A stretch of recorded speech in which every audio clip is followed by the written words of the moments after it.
جب انہیں کہا جائے کہ عمران خان سے ملاقات کروا دو تو وہ کہتے ہیں پوچھ کے بتاؤں گا. تو پوچھ کے کس چیز سے بتانی ہے بھائی؟ آپ پوچھ لیں جو بھی آپ نے کرنا ہے، لیکن خدا را جب وہ ملک نہیں چلا سک رہے ہیں تو پھر آئیے ہوش کے ناخن لیں، ہم مل کر بیٹھیں اور پاکستان باقی کو بچائیں. 263 سال سزا کی ہے ڈاکٹر یاسمین کو مختلف مقدمات میں، اور ہمارا جو لیڈر آف دی اپوزیشن تھا قومی اسمبلی میں عمر ایوب، اس کو 50 سال سزا کی ہے اور اس کو ڈسکوالیفائی کر دیا ہے.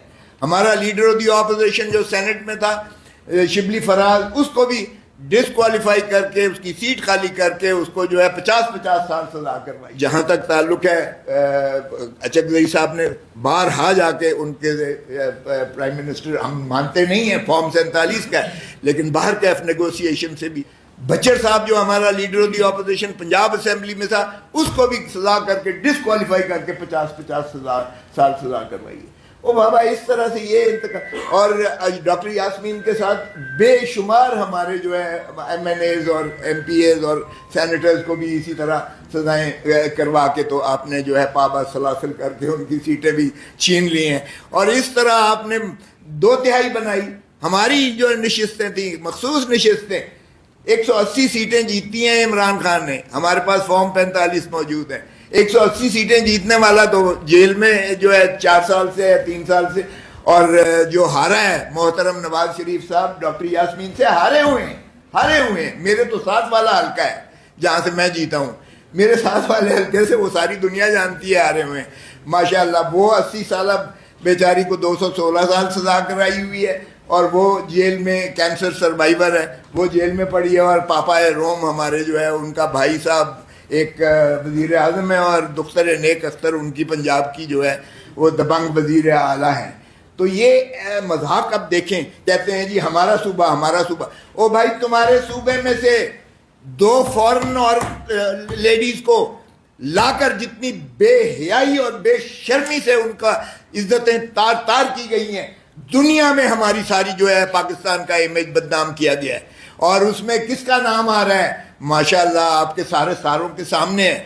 تو جب یہ میں کہتا ہوں کہ کیوں استعفیٰ نہیں دیتے وہ، اگر ان کا بیٹا اور ان کے بیٹے کا یعنی ان کا نواسا اگر بے گناہ ہے تو پھر کرنے دیں. کیوں ڈی آئی جی جاتا ہے میجسٹریٹ کے گھر میں؟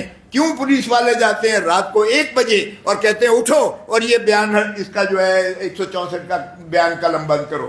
یہ تو اس دبنگ میجسٹریٹ تھا، اس کو اللہ نے ہمت دی اور اس کی وجہ سے جو ہے پرچہ ان پہ بھی ہو گیا. لیکن اب دیکھیں ساری یہ کاوش کی جا رہی ہے کہ یہ تو خود وکٹم تھا جی، یہ رضا ڈار صاحب تو خود وکٹم تھے. یہ تو ان کو ساروں کو بچانے کی کوشش اب بھی کی گئی ہے اور ان کو باہر بھیج دیا گیا. باہر جو کچھ ان کے بیانات آئیں گے وہ بھی پاکستان کی کتنی عزت افزائی ہوگی اس کا آپ خود جو ہے اندازہ لگا لیجئے گا.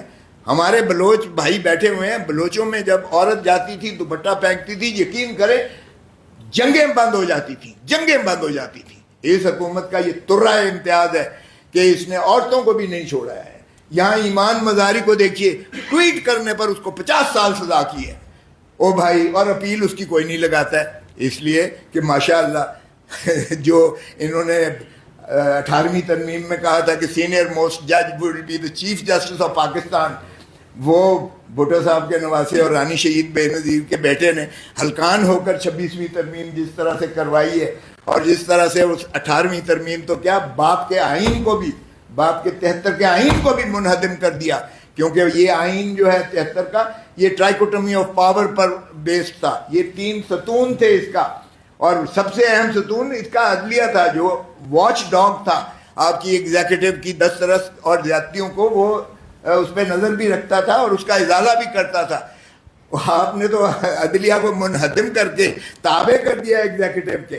سو آپ کا 73 کا آئین تو ختم ہو گیا. بھٹو کی روح تڑپ رہی ہوگی، رانی شہید بے نظیر بھٹو کی روح تڑپ رہی ہوگی کہ جس آئین، جس نظام، جس عمرانی معاہدے کو ہم نے اتنی محنت سے، اور نہ صرف وہ اپنے باپ پر بھی ماشاءاللہ جو 18ویں ترمیم تھی یہ ان کے والد صاحب کا ترہ امتیاز تھا، اور بار بار کہتے تھے، اس میں فخر لیتے تھے کہ میں نے اپنے تئیں جو مرکوز سارے اختیارات تھے میں نے عوام کو، پارلیمان کو واپس دے دیے، واپس کر دیے.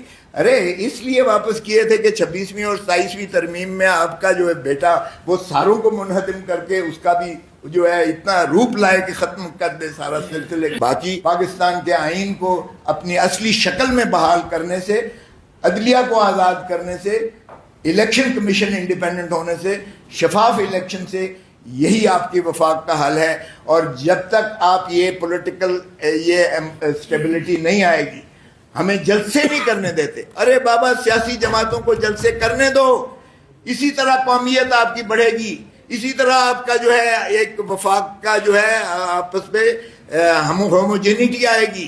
وفاق چلتی ہی کہ اسی طرح ہے جب آپ مختلف الآراء خیالات کو جو ہے مشتہر ہونے دیتے ہیں، تو تب ایک ہم آہنگی اور یگانگت اور میل ملاپ سے جو ہے معاملات شروع ہوتے ہیں. اور اختلاف رائے آپ کا جو حق ہے، آپ پر پیکا پر فوراً جو ہے یہ پابندیاں ختم کی جائیں. آپ کے جن لوگوں کو گرفتار کیا ہے یا ان کو جو ہے جہاں بھی ان کو پابا سلاسل کر کیا ہوا ہے، ان کی فوراً مخلصی ہو. پیکا کے یہ ڈریکونین ایکٹس ہمیں نامنظور ہیں. جب تک یہ آپ نہیں کریں گے اور فریڈم آف ایکسپریشن کو، جو آئین کا جو منتہا ہے، اس کو آپ ریسٹور نہیں کریں گے، تب تک ملک پر یہی کالے بادل چھائے رہیں گے.